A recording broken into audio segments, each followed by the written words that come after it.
And so I spent the 1970s, I started college in the fall of 1972, and I left for graduate school in the summer of 1980. So I spent the 1970s really hunkered into what I have come to call the evangelical subculture here in America. And when I began to hear in the 1980s that evangelicals were all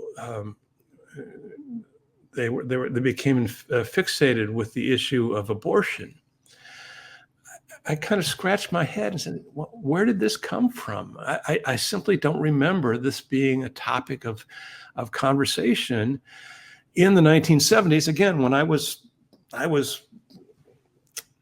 immersed in this world, this evangelical subculture. So that kind of got me started on thinking about this. And I'm going to come back to your question. The immediate catalyst for the book actually was in 2014. Politico asked me to write an article about the origins of the religious right, and so I did. And by that time, I had been doing a lot of research on it, and I'd been talking about it in various places. So I kind of fired off this article, frankly, rather quickly. And ever since that article appeared, I keep getting phone calls and emails and queries about this. And I didn't know this history. I didn't know the real history of how this political movement got going. And so, finally I decided, well, I'd done more research since writing that article in 2014. And also that article didn't allow me to put in footnotes so people could check my sources. So I went to Erdman's publishing company and I said, any chance you guys are interested in this book?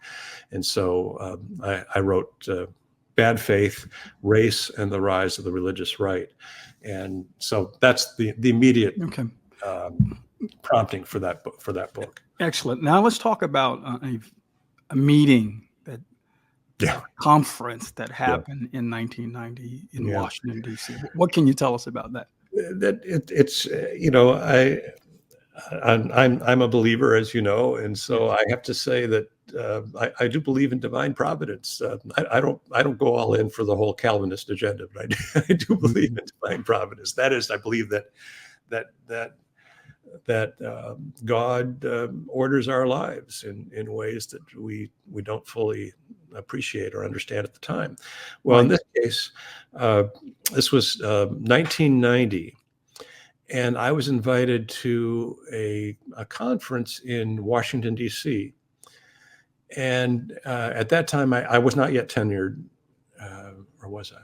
No, I wasn't yet tenured at Columbia. I had a young family. And so as the date grew closer, I thought, well, am I really going to go to this or not? I'm not sure what this is all about. And so I went back and forth. Finally, I decided, I'm going to go. So I come to Washington, D.C., and I find myself in a conference room with a kind of who's who of the religious right. Ralph Reed was there.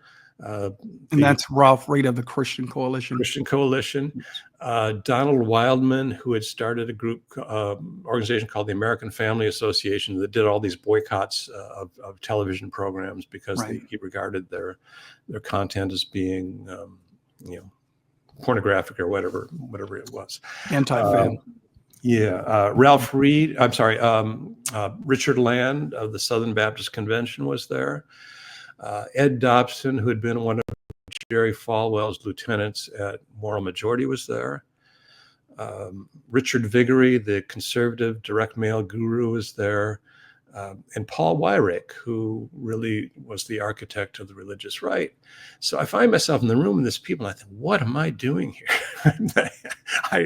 Clearly, I didn't understand what was going on. I mean, these are not my people, to be honest. And it turns out that the conference was really a 10-year celebration of the election of Ronald Reagan to the presidency. So it took place in November of 1990. Looking back over the previous decade, and I kept thinking to myself, I didn't celebrate 10 years ago. I'm not sure I want to celebrate today, but anyway, not quite what you signed up for, right? It wasn't. I guess I probably didn't read. I probably didn't pay careful attention. But nevertheless, as you said, I was there. divine providence. Now there was I think it was. I think it was actually. There was an interesting conversation you had with one particular individual. In the first session, actually George Marsden, my friend and colleague, and George I think was at Duke Divinity School at that time. And later went on to Notre Dame. George Marsden gave a paper, a very good paper, a good scholarly paper, and then there was a discussion afterwards. And in the course of the discussion, Paul Weyrich, again, who's the architect of this movement, the religious right, made an impassioned statement. He said, let's remember that we, meaning evangelicals, did not become politically active in response to Roe v. Wade, in response to the abortion issue. And he was just, really quite emphatic about this. And so during the break after that session, I went up to him and I said, I want to make sure I understood you correctly. Abortion had nothing to do with this movement. He said, no, absolutely not. He said, I've been trying since the Goldwater campaign in 1964 to get these people, meaning white evangelicals, interested in politics. And I tried everything. He said, I tried the abortion issue. I tried the women's rights issue. I tried the school prayer issue, which of course in the 1960s was a big issue for a lot of folks. I tried, what else did you say? He mentioned prayer in school. Prayer in the schools. Yeah. Prayer. And then I think there was another one. Pornography, I think was the other one. He said, he said, nothing got their attention. I couldn't get them organized politically until the 1970s. When the Internal Revenue Service started to challenge the tax exemption of racially segregated schools. He said, that's what got us started. It had nothing to do with abortion. So and what was so compelling to me about that statement is that it made sense with my understanding and my recollection of the 1970s when abortion just wasn't the topic of conversation. So let's park on Paul Weyrich for a moment. Sure. Yeah. Because I think he's an essential character. He is. In this story. So let's talk more about who he is, who he was. Right. Tell us a little bit more about Paul Weyrich and why we should be aware of who he was. Sure. And then also talk about his relationship with the late Reverend Jerry Falwell. Right. Yeah. That's a crucial tie. Yeah. Paul Weyrich was born, I believe, in Ripon, Wisconsin, if I'm not mistaken, and he was a kind of hard right, far right conservative and organizer. He was the person who was responsible for getting the Heritage Foundation underway. Now, we're talking about and I may interrupt you periodically just because you're at a very critical juncture that I think needs to be elaborated on. The Heritage Foundation, that particular entity has been in the news of late, right? Oh, yes. And are we talking about the same Heritage Foundation that were the drafters of Project 2025? Absolutely. Same organization. Absolutely. Right. Paul Weyrich started that. He started that with Joseph Coors money. And, I have to say, for somebody who grew up as a teetotaler, the idea that Joseph Coors is providing money for the religious right is something that I find a little hard. It's kind of like during Prohibition, or the run-up to Prohibition, you had the mob that was funding the speaking engagements of people, some of the religious. This is my study now. You're the religious historian. Oh, yeah, right. There was this unholy alliance. So politics makes sometimes strange bedfellows, but that's beside the point. Let's get back on and let's talk more about Paul. Yeah. So Paul Weyrich was, very, dyed in the wool conservative. There's no question about that. But he was a very good organizer, and so and religiously he was. I should check this, but as I recall, the story is he was a Catholic, and he grew disenchanted with the Roman Catholic Church after Vatican II. I believe that's the story. Don't hold me to that. And he joined some kind of really small recondite group called the Melkite Catholics or something like that, some kind of very small group because of his religious convictions or scruples and so forth. But anyway, he's a very, very good organizer. I refer to him as the evil genius in my book because Yes. I don't like what he eventually did. But he was the person who was able to kind of pull this together. And again, coming back to your earlier question, the impetus, the catalyst had nothing to do with abortion, had nothing to do with Roe v. Wade, and I expect we'll come back to that.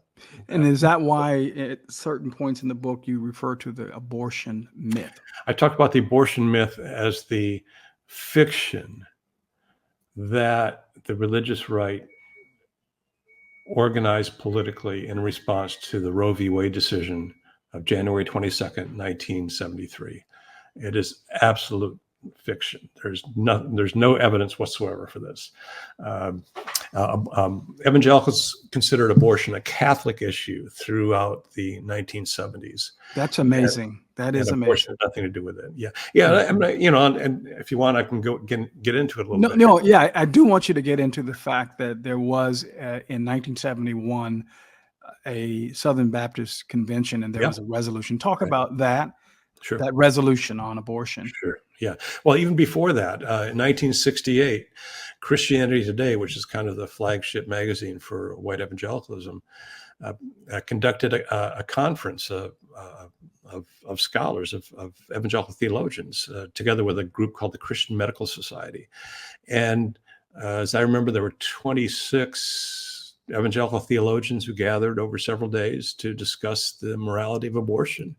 At the end of their conference, they issued a statement saying, we can't agree whether or not abortion is morally wrong, but we think it should be available. Mm-hmm. Did they have some parameters that they set in terms of? I'd have to look at the statement again. Okay. It was a kind of an open-ended statement, but I mean, the gist of the statement was, there's no consensus on this, on abortion. And if we're talking as evangelicals, we would say there's no biblical authority that we could point to. Well, that would be part of it. Yeah, that would be a big part of it. Sure. I mean, show me chapter and verse. Well, right. And they're in all candor, they're saying we can't point to a particular passage in the Bible that says you do this, you're going to hell. I mean, that's if we're going further into the weeds of evangelicalism. Right. So that's important because I think most people who have some knowledge of the evangelicalism think that abortion was the primary and animating force behind the modern movement. And you hit on it a little bit earlier. In 1971, the Southern Baptist Convention is not exactly a stronghold of liberalism. No, not at all. Southern Baptist Convention meeting in St. Louis passed a resolution calling for the legalization of abortion, which they reaffirmed in 1974, the year after Roe v. Wade, and again in 1976.